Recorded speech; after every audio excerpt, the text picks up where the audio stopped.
Há 2 anos que são vitalmente importantes na história da Igreja Adventista do Sétimo Dia no último século: 1844 e 1888. Qual dos dois é mais importante? Lembre-se da Bíblia, há duas promessas, uma promessa e um cumprimento. Em Gênesis 3:15, temos a promessa de que Jesus destruiria o diabo.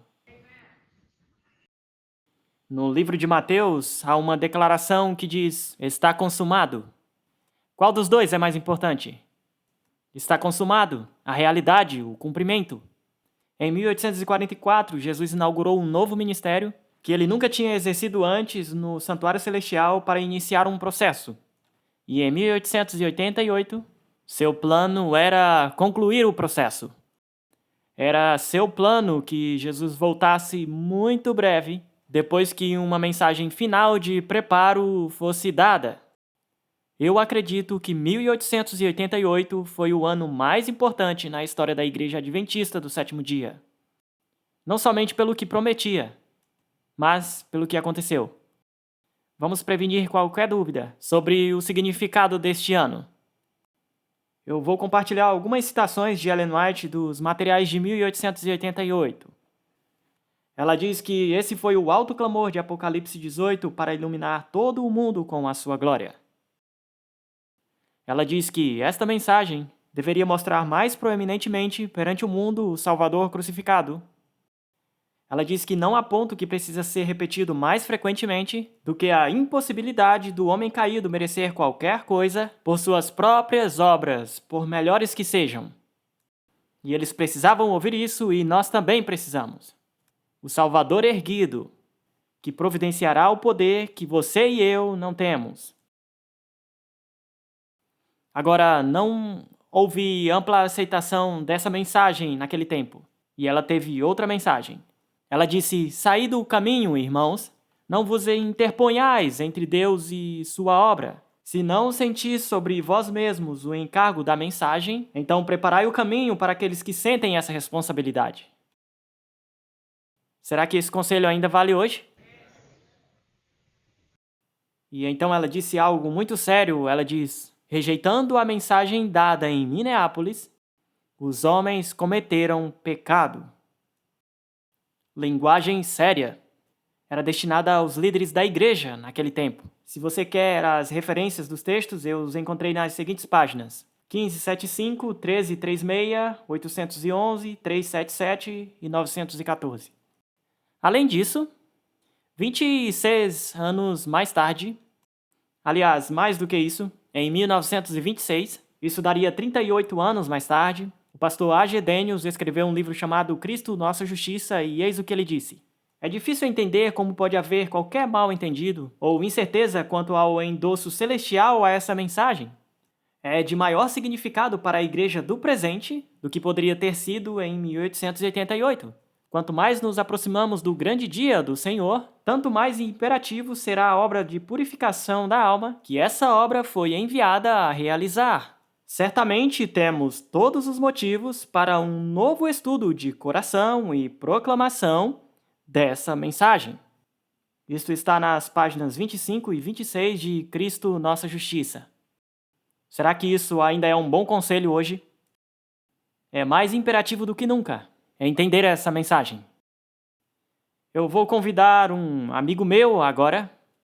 Seu nome é Ron Duffield e, como já mencionamos, ele escreveu o livro chamado O Retorno da Chuva Serôdia. Se você quer saber qual livro é o padrão ouro para entender o que aconteceu em 1888 e a história deste tempo e qual o resultado da rejeição naquele tempo, esse é o livro para você ler. O Retorno da Chuva Serôdia. Ron, qual foi a tua impressão? O que te deixou empolgado sobre esse assunto e essa mensagem? Bem, talvez como outros jovens adventistas que cresceram num lar adventista, sendo de fato um adventista de quinta geração, cresci num lar adventista, estudei em escolas adventistas, mas quando cheguei à universidade, por minhas próprias escolhas e pelo ambiente, eu sabia quase nada das nossas verdades adventistas, verdades bíblicas sobre as quais esta igreja está fundamentada. E nesse momento foi muito fácil para mim sair pelo mundo E não foi agradável. E, curiosamente, alguns anos depois, por uma série de acontecimentos, encontrei-me no outro extremo, em um ministério independente que chamava a Igreja de Babilônia. Eu estava tentando compensar o passado, e isso também não funcionou. Mas, por uma série de outros acontecimentos, em 1987, deparei-me com o livro sobre 1888 e, mesmo não sendo um leitor na época, fui levado a estudar aquela mensagem tão preciosa, da qual nunca tinha sequer ouvido falar do evento.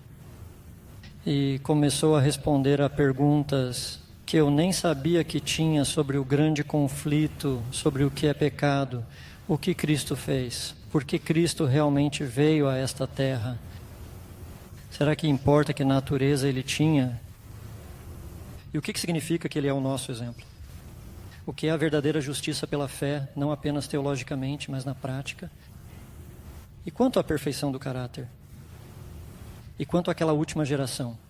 Todas essas perguntas realmente se tornaram questões para mim, e as respostas vieram com o estudo da história de 1844, 1888, dessa mensagem tão preciosa. Mas eu também descobri, como uma das citações que você acabou de ler, que Satanás conseguiu, em grande medida, ocultar do nosso povo essa mensagem do alto clamor. E talvez uma das maiores experiências da minha vida tenha sido chegar à conclusão de que Deus não tinha culpa pelo atraso. Sempre tive a ideia de que Ele mentiu para nós, prometendo vir em breve. E então, onde está Ele? Ele não apareceu? E de repente percebi que tudo está ligado a esta mensagem laodiceana nesta história e que Deus não tem culpa. E essa foi a motivação. Eu nunca tive a intenção de escrever um livro, mas a partir do meu estudo pessoal, O Retorno da Chuva Serôdia e O Ferido, o verdadeiro objetivo desses livros é tentar enfatizar que Deus não é o culpado por essa longa demora. E há 30 anos o estudo dessa mensagem e as respostas para essas perguntas têm sido uma bênção para a minha família e para mim, e agora para o meu ministério. E eu acredito que entender a nossa história e aquela mensagem que Deus nos enviou em 1844, tudo isso junto, nos ajudará pessoalmente e como igreja a lidar com a maioria, se não todos, os desafios que enfrentamos hoje. E é por isso que acredito que 1888 é importante. Deus seja louvado. Obrigado, Ron. Obrigado por compartilhar seu testemunho pessoal. O que eu vou fazer nessa noite não é um sermão. Vocês ouviram um poderoso sermão do Mike Lambert? Teremos um pequeno estudo ao arrematarmos esta noite de sexta. Qual é de fato o conteúdo dessa mensagem? Por que ela foi tão significativa? O que Deus estava tentando nos dizer? O que estava em jogo? Wagner e Jones focaram na habilidade do Evangelho de modificar o coração de alguém e de nos salvar do pecado. Aqui está uma citação de Wagner de seu livro Cristo e Sua Justiça, páginas 65 e 66. Quando Cristo nos cobre com a capa de sua própria justiça, ele não oferece um encobertamento do pecado, mas remove o pecado. E isso mostra que o perdão de pecados é algo mais do que mera forma. Alguma coisa mais do que uma mera inscrição nos livros do céu. E aí temos a essência do que eles estavam tentando dizer ao longo desses anos. Um novo livro foi publicado recentemente. Se chama Vivendo pela Fé. E ele é uma compilação de mensagens até então não publicadas por Wagner, que foram descobertas posteriormente, recentemente. E eu vou compartilhar uns poucos trechinhos ao analisarmos o que era essa mensagem e qual a sua importância. A maioria das citações é de Wagner, o que ele cria sobre esses assuntos. Aqui está como ele abriu um assunto. Não pode ser questionado que há poder na palavra de Deus, muito além de qualquer outro livro. A palavra escondida em seu coração protege de pecado. A palavra tem poder de dar vida. Então ele cita o texto de 1 João 3:9. Quem quer que é nascido de Deus não comete pecado, porque sua semente permanece nele e ele não pode pecar, porque é nascido de Deus. E então ele acrescenta estas palavras. Quão simples! Há na palavra aquela energia divina que pode transformar sua mente e tornar-te uma nova criatura. Em vez de tentar pular e fazer ginástica para tentar explicar o que este texto não quer dizer, ele só diz quão simples. Quão simples. Sua semente permanece nele e ele não peca. Muitas pessoas sinceramente anelam por Cristo morar em seu coração e imaginam que o motivo para ele não o fazer é porque não são bons o suficiente. E em vão tentam ficar bons de forma que ele condescenda em entrar. Eles se esquecem que Deus vem em seu coração não porque ele está livre de pecado, mas para livrá-lo do pecado. Deus está vindo ao seu coração com o mesmo poder que criou os mundos a partir do nada. Cremos nisso, que ele tem esse poder e que ainda pode exercer esse poder hoje. A gloriosa verdade é revelada que a vitória sobre cada tentação e dificuldade já é sua em Cristo. Derrota não pode ser o resultado. Não importa quão formidável o inimigo se apresente, a batalha já foi travada e Jesus Cristo te estende a vitória. A você cabe simplesmente aceitá-la e dizer graças a Deus que nos dá a vitória através de nosso Senhor Jesus Cristo. Que evangelho poderoso! Quão diferente da versão evangélica que é tão popular no cristianismo e mesmo em nossas igrejas e escolas adventistas. É cheio de esperança, é cheio de coragem, é cheio de promessa, é cheio de certeza. E isso era parte daquela mensagem que veio há tanto tempo. A vida de Cristo é poder divino. Na hora da tentação, a vitória já está ganha. A vitória já é sua antes mesmo que apareça a tentação. Quando Satanás vem com suas tentações, ele não tem poder, porque você tem a vida de Cristo e esta vida em você expulsa Satanás toda vez. Oh, glorioso pensamento de que há vida em Cristo e que você pode tê-la. O justo viverá pela fé porque Cristo vive neles. E bem aqui neste ponto nós temos que ler Gálatas 2:20, não é verdade? Tomemos nossas Bíblias. E essa passagem tão familiar é o âmago do que ele tenta exprimir. Estou crucificado com Cristo. Entretanto, eu vivo, mas não eu, mas Cristo vive em mim. E a vida que agora vivo na carne, vivo pela fé no Filho de Deus, que me amou e se entregou a si mesmo por mim. Há poder, não aqui, mas lá. Lá está o poder.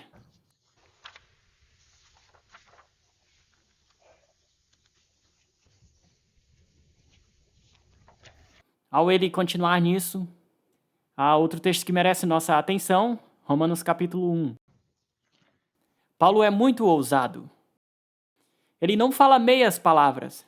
Ele simplesmente diz o que devemos ouvir, entender e viver. Romanos capítulo 1, verso 16. Porque eu não me envergonho do Evangelho de Cristo, pois é o poder de Deus para a salvação de todo aquele que crê, primeiro para o judeu e também para o gentio. O poder de Deus para a salvação de cada um que está disposto a crer. Cristãos frequentemente dizem: eu posso entender e crer que Deus vai perdoar meus pecados, mas é difícil acreditar que Ele pode me guardar de pecar. Pessoas assim têm muito que aprender sobre o que significa perdão de pecados. Mas, sabem, há tanto mal entendido hoje sobre justificação, perdão e novo nascimento. E ele está escrevendo aqui, há muito o que aprender sobre o que significa perdão de pecados. Quando você ouve, filho, tenha bom ânimo, teus pecados te são perdoados, uma nova vida começou em você e você é uma pessoa diferente. É o poder do perdão de Deus e só isso que te guarda de pecar. Portanto, o perdão é mais do que uma declaração em um livro, em algum lugar. É uma vida nova que começa em você. Você é uma pessoa diferente. Você é diferente porque há um poder interior. O que significa ser justificado? Muitos acham que é meio caminho andado para ter o favor completo de Deus. Eles acham que a ideia de justificação significa: se você somente crer no que a Bíblia diz, você será contado como justo quando de fato não é. Tudo isso é um grande erro. E temos ouvido tanto disso aí hoje em dia. Justificação significa tornar justo. Se você soubesse quão radical é essa declaração em círculos teológicos, justificação é tornar, não declarar. Claro, inclui declarar, mas é muito mais do que isso. Justificação é tornar justo. Ser justo significa ter justiça. Quando você é justificado ou tornado justo, você é tornado um cumpridor da lei. Ser justificado pela fé é simplesmente ser feito um cumpridor da lei pela fé. Isso não significa que a justiça de Cristo que ele realizou há 2000 anos está pronta para você para simplesmente ser creditado na sua conta. Mas significa que a justiça presente e ativa é dada a você. Cristo vem para viver em você quando você crê. Assim significa que não pode haver estágio mais elevado do que o da justificação. Veja que a mensagem de 1888 não foi uma repetição da mensagem de justificação reformada. Foi além disso.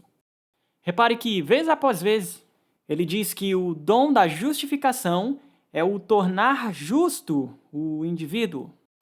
Isso é um golpe contra a teologia evangélica atual e vários círculos acadêmicos adventistas. É muito comum dizermos justificação igual a perdão e santificação igual a poder. Mas não nas mensagens de Jones e Wagner. Era o poder da justificação, o aspecto singular de sua mensagem. Isso nos muda de dentro para fora, nos dá novos valores, nos tornamos uma nova criatura. Então a santificação é fácil. Só dizemos: o que, Senhor? Estou disposto a fazer o que o Senhor pedir. Justificação é a parte central e justificação é a parte poderosa. E a santificação vem naturalmente por si só, se a justificação está no seu devido lugar. Só um pouco mais e depois eu vou dizer outra coisa. Estou crucificado com Cristo, entretanto eu vivo. Fica claro que a religião cristã é uma religião do tempo presente. Na vida cristã, nada tem valor a não ser o que está no presente. O novo nascimento é um processo contínuo e, assim, algo que está sempre presente. Muitos que professam ser cristãos estão sempre olhando ou ao passado ou ao futuro. Cristianismo no presente te leva exatamente onde te encontra. Cada momento vai se tornar o agora assim que você o atinge. Por isso, a única coisa a fazer é só olhar para ele agora e crer agora, sem referência às suas falhas passadas ou esperanças futuras. O único ponto de partida na vida cristã é agora. O único ponto alcançável é agora. É olhando a Cristo agora. É quando você esquece de viver no momento presente, olhando para aquele outro momento quando Jesus providenciaria graça e força que você falha. Que princípio importante é esse? Não podemos olhar para o que foi realizado ou como falhamos no passado. Também não podemos olhar para o futuro, para o que esperamos que aconteça. Mas é agora que você e eu estamos interagindo com Deus e Jesus Cristo. É agora. E podemos ter a certeza da salvação agora. Podemos ter a esperança de desenvolvimento de caráter cristão agora, baseados na realidade do tempo presente. Nós podemos ter a mente de Cristo agora. Cristianismo no tempo presente.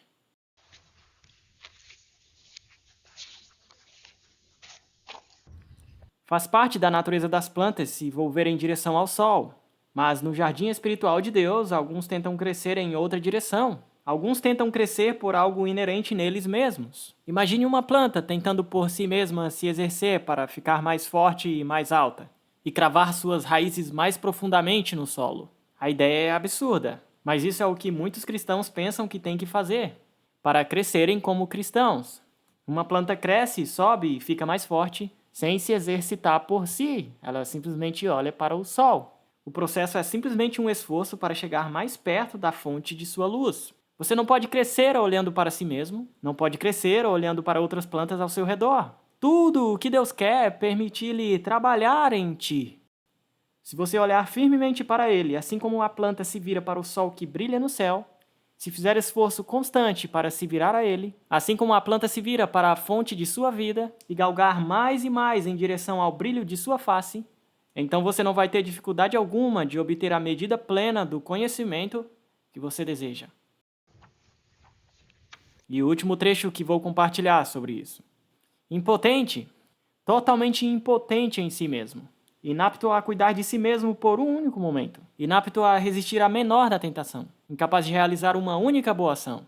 Mas repare bem, um poder invisível tomou posse de você, uma nova vida o reanimou, e eis que você subjugou reinos, praticou a justiça, alcançou as promessas, fechou as bocas dos leões, apagou a força do fogo, escapou do fio da espada, da fraqueza tirou força, na batalha se tornou valente, pôs em fuga os exércitos dos estranhos. Onde tremia e caía, agora você está inamovível, como uma casa construída sobre a sólida rocha. Mas mesmo que você seja a pessoa mais carente que já viveu, Deus está disposto a te acolher e trabalhar através de você da forma mais maravilhosa por sua poderosa palavra. Ele ama fazer isso. Ele escolheu as coisas fracas do mundo para confundir as coisas que são fortes. E as coisas baixas e desprezíveis do mundo, Deus escolheu. Então, quando você reconhecer sua fragilidade e sua impotência, não se desencoraje, mas erga seus olhos em gratidão ao céu e louve o poderoso que pode te tomar, a mais fraca e impotente das criaturas, e por sua palavra te fortalecer com todo o poder de acordo com o seu poder glorioso. O que acham, irmãos e irmãs? Essa mensagem não tem poder? Ela não tem esperança e segurança? Deus está ansiosamente procurando o fraco e impotente. Se sente fraco nesta noite, você é o que Deus está procurando. Os que não veem nada de digno ou recomendável em si mesmos, que à própria vista não merecem nada, que permitem Deus ativar o poder do Evangelho em suas vidas, transformando-as nas maravilhas do universo. Esta geração, que o pastor Wagner estava esperando que fosse a sua geração, e que eu espero que seja a nossa geração, será lembrada por toda a eternidade como aquilo que Deus fez no pior dos tempos, nos possíveis piores recipientes que ele poderia imaginar por seu presente, e como os transformou para se tornarem as maravilhas do universo pelo resto da eternidade. Bem, essa era a mensagem que estavam dando naquela época, sobre o poder de Deus. Vá comigo ao livro de Tito. Tito, capítulo 3. Há uma pequena passagem bem simples aqui, que expressa tão bem a justificação e de maneira muito simples. Tito 3, começando no verso 5.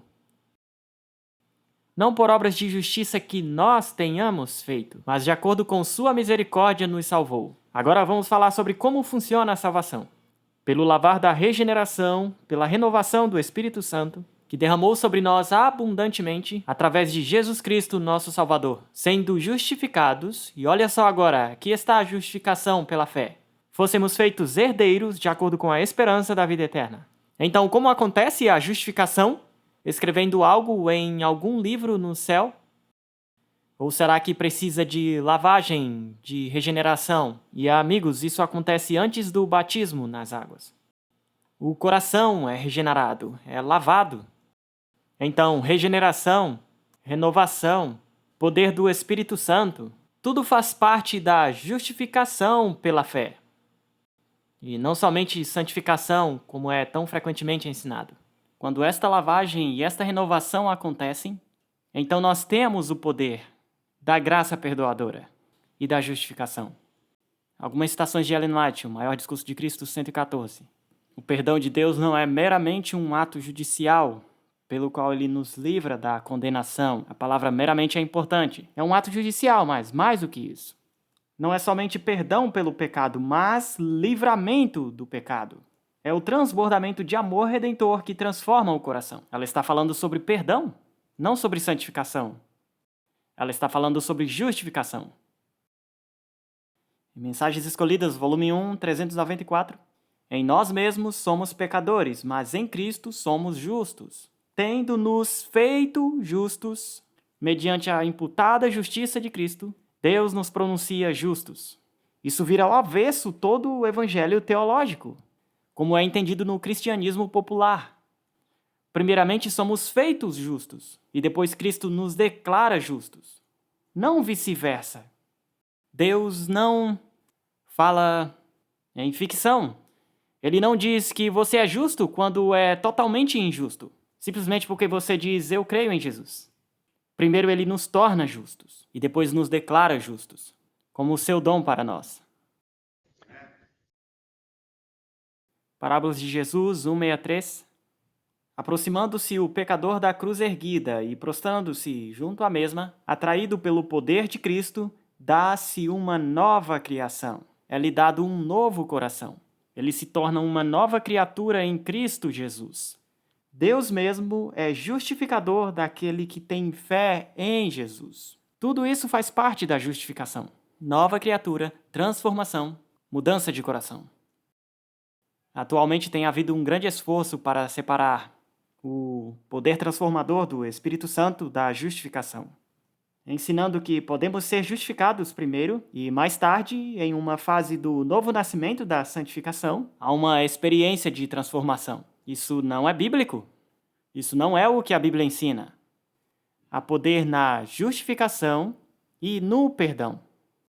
Separar o declarar justo do tornar justo é uma das piores separações que já aconteceram na compreensão do Evangelho.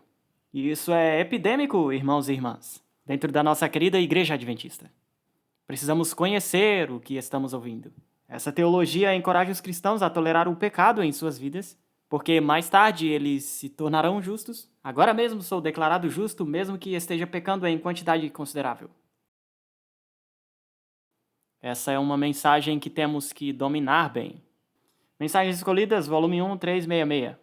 Embora Deus possa ser justo e, ao mesmo tempo, justificar o pecador pelos méritos de Cristo, homem algum pode cobrir sua alma com as vestes da justiça de Cristo, enquanto comete pecados conhecidos ou negligencia conhecidos deveres. Deus requer a completa entrega do coração antes que possa ocorrer a justificação. E para que o homem conserve essa justificação, deve haver obediência contínua, mediante ativa e viva fé, que opera por amor e purifica a alma. Duas condições: entrega do coração e obediência. Alguns dirão, bem, isso é legalismo. Isso é ser salvo pela fé mais obras. Pense bem em o que acontece em um lançamento de foguete. Lá no Cabo Canaveral, lançando vários astronautas ao espaço. Qual é o poder, qual é a causa de uma viagem espacial bem-sucedida? É a combustão dos motores. Os motores explodem cheios de força e a máquina tão pesada se move rapidamente ao espaço. Bem, como seria se os astronautas dissessem dá muito trabalho entrar nessas vestes apertadas? E subir o elevador muito alto me faz ficar tonto. Ter que me enfiar pelo corredor apertado e amarrar-me naquele assento estreito, naquela cápsula. Eu não quero fazer nada disso. Prefiro ficar lá embaixo no portão onde há segurança. Haveria algum passeio espacial para astronautas nesse dia?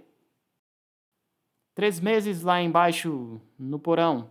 Nada de passeio para os astronautas. Veja, é muito simples. A causa para o lançamento é o poder dos motores. E as condições para a viagem espacial são entrar nas vestes, se apertar na cápsula e se amarrar nos assentos. Os astronautas estão simplesmente se colocando no lugar onde está o poder. O que acha? Algum paralelo aqui para nós?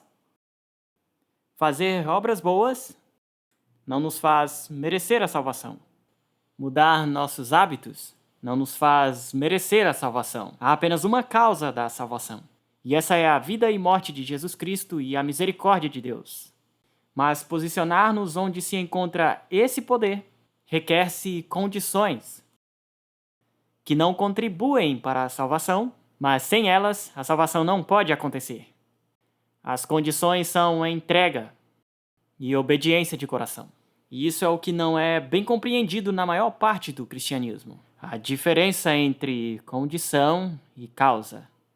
Não é fé mais obras. É sempre fé que obra. É disso que estamos falando. Agora, outro assunto. Estamos brevemente lidando com alguns dos assuntos cruciais da mensagem de 88. Nós sempre cremos em justiça pela fé, sempre cremos em justificação e santificação desde os primeiros dias dessa mensagem. Tivemos uma doutrina esqueleto do Evangelho. E vocês sabem o que deu vida a esse esqueleto na pregação de 1888? O que causou o surgimento de reavivamentos? Não é um ensinamento novo de como ter os pecados perdoados, apesar de essas declarações que fiz serem poderosas. Foi a pregação sobre alguém que desceu para viver entre nós, viveu toda a sua vida na terra, no lugar mais perigoso e na natureza mais perigosa que alguém poderia imaginar.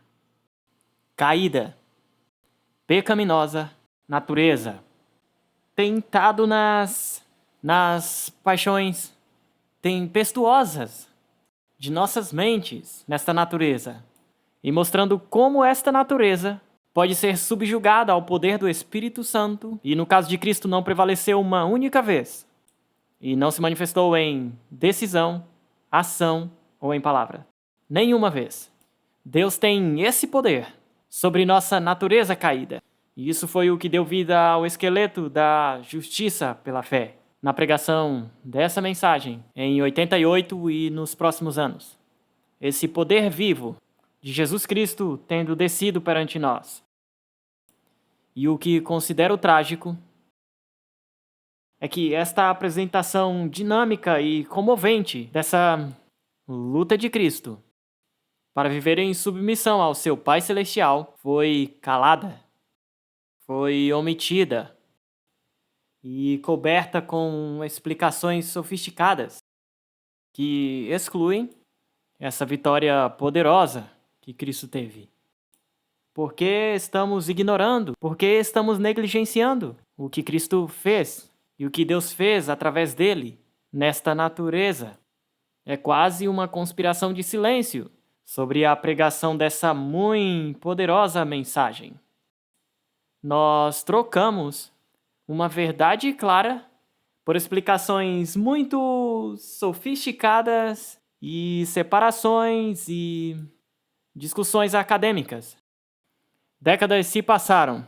A carne caída passou a ser menos enfatizada, quase omitida.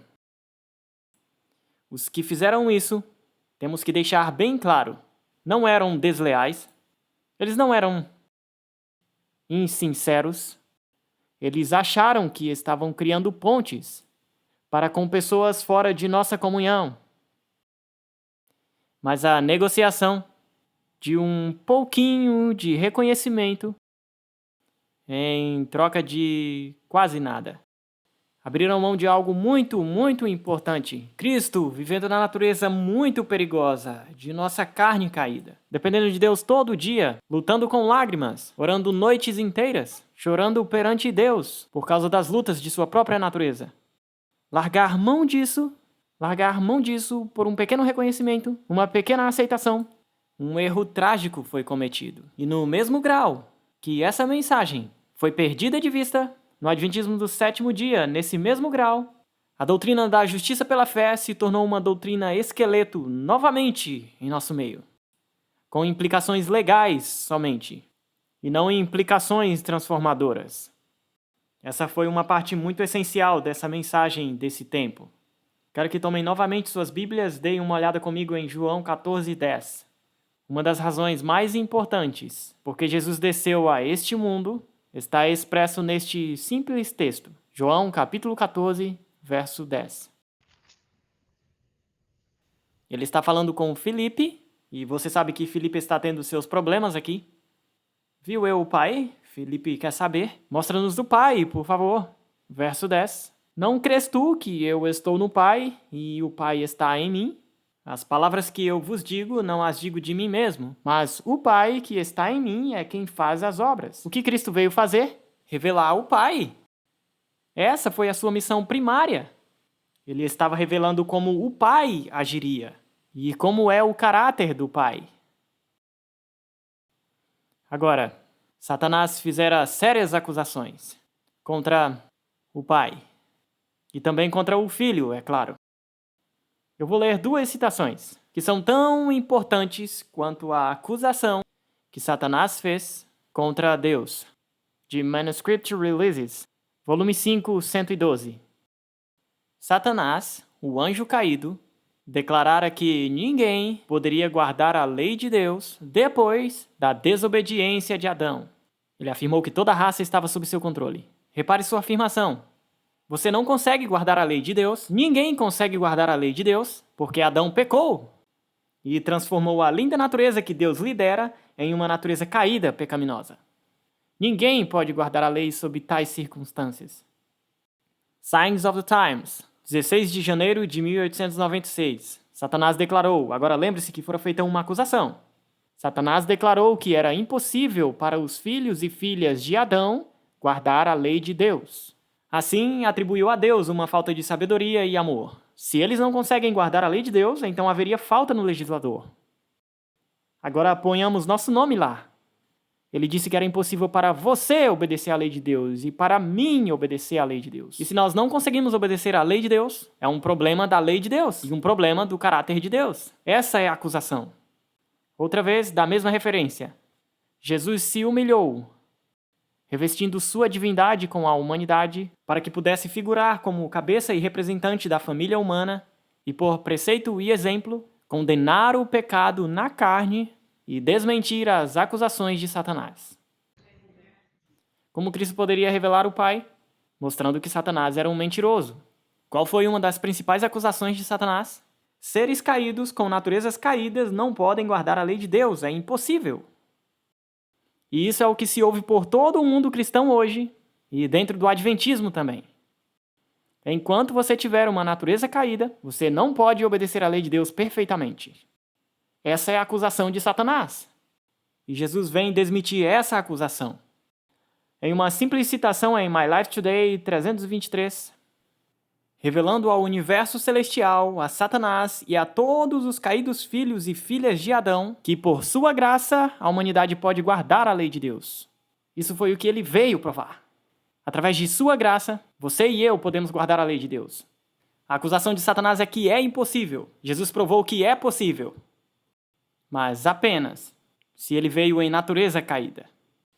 Se ele tivesse vindo em uma natureza não caída, como é tão ensinado nesses dias, significaria que Adão não poderia guardar a lei de Deus.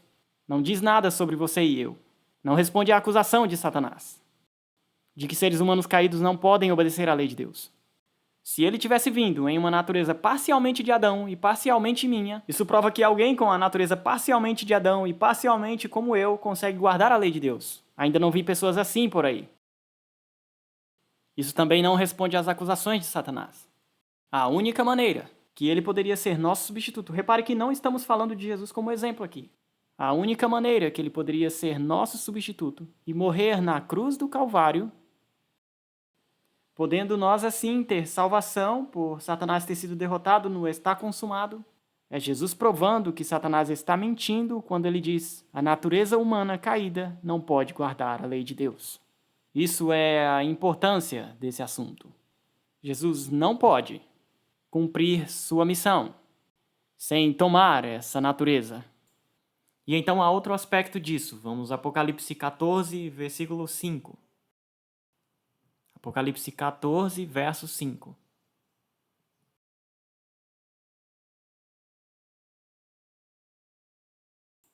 A última geração, os 144.000, e na sua boca não se encontrou mentira, porque estão sem falta perante o trono de Deus. Sério mesmo? Uma geração inteira sem falta? Será mesmo que Deus pode produzir uma geração como essa? Essa é uma promessa grande demais, mesmo para Deus cumprir. Há uns 50 ou 60 anos, um indivíduo disse algo bem sábio. Os que ensinam que Cristo tomou uma natureza humana superior chegam à conclusão lógica de que é impossível para o resto da humanidade obedecer perfeitamente à lei de Jeová nesta vida. Se Jesus tomou uma natureza superior e obedeceu à lei de Deus, eu não tenho essa natureza, eu nunca terei essa natureza enquanto viver nesta terra, e isso significa que eu não posso viver esse tipo de vida. Então, novamente, se for para Deus realizar esse grande milagre, toda uma geração, selada, sem pecado, antes da segunda vinda de Cristo, então eu preciso de alguma prova de que isso pode ser realizado. Irmãos e irmãs, ele providenciou esta prova. Não é uma promessa de papel, empilhada no livro de Apocalipse. É uma promessa viva por alguém que revelou por 33 anos o poder de Deus para a obediência. E eu posso ter a prova que isso pode ser realizado. Cristo guardou a lei, provando sem margem para controvérsia que o homem também pode guardá-la. Muito, muito importante. Então, o ponto que quero deixar é simples. É que a mensagem de Jones e Wagner, de que Cristo viveu em nossa natureza caída, perigosa e tempestuosa, é uma mensagem absolutamente essencial se é para existir os 144 mil na última geração da história humana. Não pode acontecer de outra maneira. Vou compartilhar mais alguns textos e então vamos encerrar nosso estudo de hoje à noite. Este texto está em Jesus Meu Modelo, página 39, parágrafo 4. Devemos ser sempre gratos por Jesus ter provado, por fatos de verdade, que o homem pode guardar os mandamentos de Deus, contradizendo a falsa afirmação de Satanás de que os homens não podem guardá-los. Eu fico contente com fatos absolutos, de que a lei pode ser guardada pelo poder de Deus. E então ela faz essa afirmação muito, muito séria. Tende em mente que a vitória e a obediência de Cristo são as de um verdadeiro ser humano. Em nossas conclusões, cometemos muitos erros devido à nossa visão errônea sobre a natureza humana de nosso Senhor. Quando atribuímos à sua natureza humana um poder que não é possível que o homem tenha em seus conflitos com Satanás, destruímos a inteireza de sua humanidade. Irmãos e irmãs, a maior parte do cristianismo destruiu a inteireza da humanidade de Cristo. Porque atribuem a Cristo um poder que não é possível nós termos, a saber, o poder da natureza de Adão. Adão não precisava de graça. Tudo o que ele precisava era deixar sua natureza se expandir. A obediência era tão natural para Adão como respirar ou comer. Ele não precisava se esforçar. Era tão natural como despertar de manhã. Eu não tenho este poder, e nunca terei até Jesus voltar. Cada dia morro, diz Paulo, para o eu, para a minha natureza caída, para o orgulho, para o egoísmo. E a destruição da inteireza de sua humanidade está acontecendo por todo o mundo cristão, e mesmo no Adventismo do sétimo dia hoje. E a propósito, essa é a parte da razão por que este seminário está sendo realizado neste fim de semana, porque isso não acontece só lá fora, mas aqui dentro. E precisamos saber como mostrar a diferença entre a verdade e o erro, neste tempo tão crítico em que vivemos.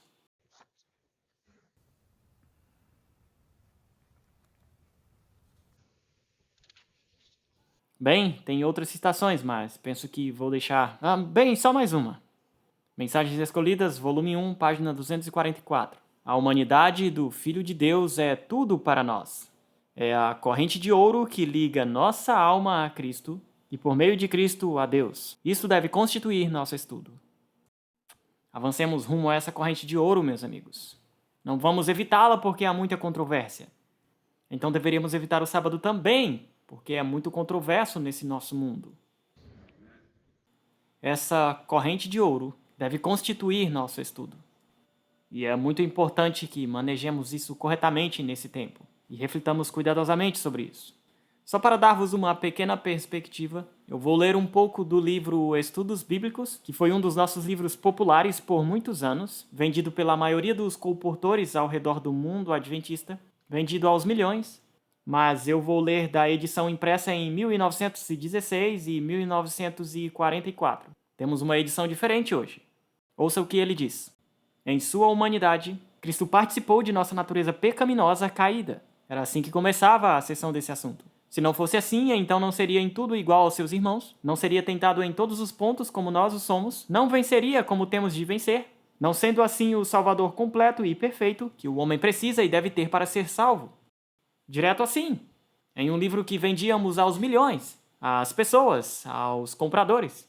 A ideia de que Jesus nasceu de uma mãe imaculada ou sem pecado e de que não herdou tendências ao pecado e por essa razão não pecou, remove-o da esfera do mundo caído, justo do lugar onde a ajuda é necessária. Do seu lado humano, Cristo herdou exatamente o que cada filho de Adão herda, uma natureza caída, pecaminosa. Do lado divino, desde a própria concepção, ele foi gerado e nasceu do Espírito. O quadro está todo pintado em um simples livro de estudo bíblico que vendemos por décadas, até que passamos a considerar isso não tão popular entre aqueles que estávamos tentando impressionar. E decidimos mudar isso para que tivéssemos melhor aceitação de certos grupos religiosos. Isenções, é disso que estamos falando. Falaremos mais sobre isso amanhã. Era Cristo isento de certos aspectos da hereditariedade? É isso que tem sido ensinado. E acho que precisamos dar uma olhada muito cuidadosa nisso. Vou concluir agora, esta noite, com 2 indivíduos que entendiam esse assunto tão bem como sempre foi entendido na Igreja Adventista do Sétimo Dia. Um deles não é tão popular hoje em certos círculos. Seu nome é M. L. Andreessen. Em seu livro O Ritual do Santuário, no penúltimo capítulo, ele concluiu com a seguinte declaração. Ele escreve: "O assunto mais importante no universo não é a salvação do homem, por mais importante que pareça ser. O mais importante é a limpeza do nome de Deus das falsas acusações feitas por Satanás. A controvérsia está se finalizando. Deus está preparando o seu povo para o último grande conflito. Satanás também está se preparando. O assunto está diante de nós e será decidido na vida do povo de Deus. Deus está dependendo de nós como dependeu de Jó. Estamos vivendo no dia antitípico da purificação do santuário. Cada pecado deve ser confessado e pela fé ser enviado ao juízo. Assim como o sacerdote entra no lugar santíssimo, assim o povo de Deus deve estar agora face a face com Deus. Deve ter certeza que cada pecado foi confessado para que não permaneça nenhum resquício de mal. E a próxima citação é o resumo da expiação final que está agora em andamento. A purificação do santuário no céu depende da purificação do povo de Deus sobre a terra. Quão importante, pois, é que o povo de Deus seja santo e irrepreensível. E então neles cada pecado deve ser consumido, para que possam estar de pé perante um Deus santo e conviver com o fogo consumidor. Isso vai precisar de um milagre. E se alguém pensar, bem, isso é meramente a perspectiva do Andreessen. Que tal esta citação de Ellen White em Maranata 249? Deve haver uma purificação da alma aqui na terra, em harmonia com a purificação do santuário no céu efetuada por Cristo. Os dois têm que trabalhar juntos. Review and Herald, 11 de fevereiro de 1890. Cristo está purificando o templo no céu dos pecados do povo e nós devemos trabalhar em harmonia com ele sobre a terra, limpando o templo da alma de sua impureza moral. Bem claro, bem simples. Agora irei encerrar com A. T. Jones. Há muito tempo. Há 2 lugares ocupados no término do mistério de Deus. Um lugar é o mundo propriamente dito, onde o evangelho deve ser pregado. O outro lugar são as vidas dos que creem na verdade.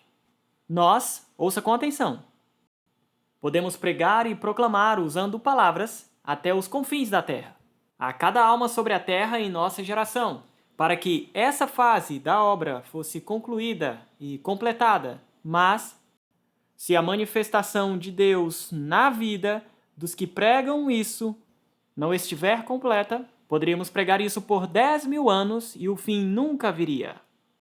Não basta que o evangelho seja simplesmente pregado a todo mundo e encha toda a terra, mas quando isso for feito, haverá um povo pronto para encontrá-lo no final. Sem a conclusão desta manifestação de Deus na carne de cada crente, não pode haver conclusão do mistério de Deus. Este mistério concluído, repare, Deus manifestado na carne significa que somente Deus é visto nos atos e vida do crente, para que na sua vida Deus seja manifestado. Você sabe que o mistério de Deus é Cristo em vós, a esperança da glória. Então, o mistério de Deus concluído é a conclusão do crescimento, a manifestação de Cristo no crente, para que possamos permanecer neste mundo na imagem de Jesus Cristo, refletindo somente a Ele, para que quando o crente for visto, somente Cristo será visto. Tudo o que for dito, tudo o que for feito, cada inflexão da voz, tudo o que somos vai falar só de Cristo. Só isso é a conclusão do mistério de Deus em verdade, do jeito que está valendo. E é isso que tem que acontecer antes que venha o fim. Essa era a mensagem de 88, meus amigos.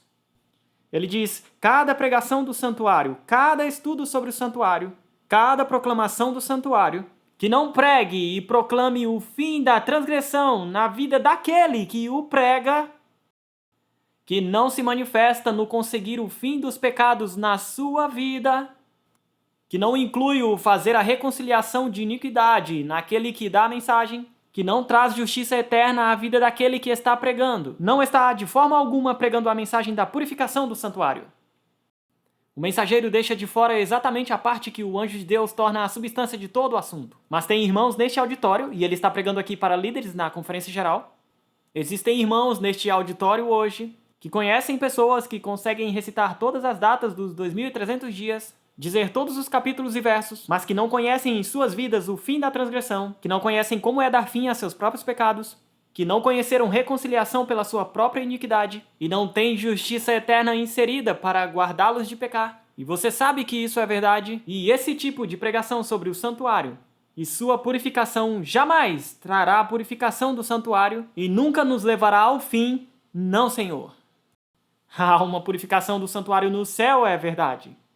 E enquanto ela estiver acontecendo no céu, se ela não acontecer nos santos e crentes sobre a terra, então a purificação do santuário do céu não pode jamais terminar. Nós nunca poderíamos, nesse caso, chegar ao fim deste mundo, para que a purificação da igreja dos santos sobre a terra deve estar no mesmo ritmo, deve estar em proporção exata com a purificação do santuário no céu, ou essa igreja não estará preparada.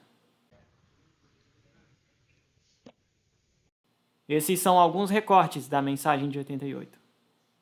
Poder no perdão. Jesus Cristo refutando cada acusação que Satanás fez.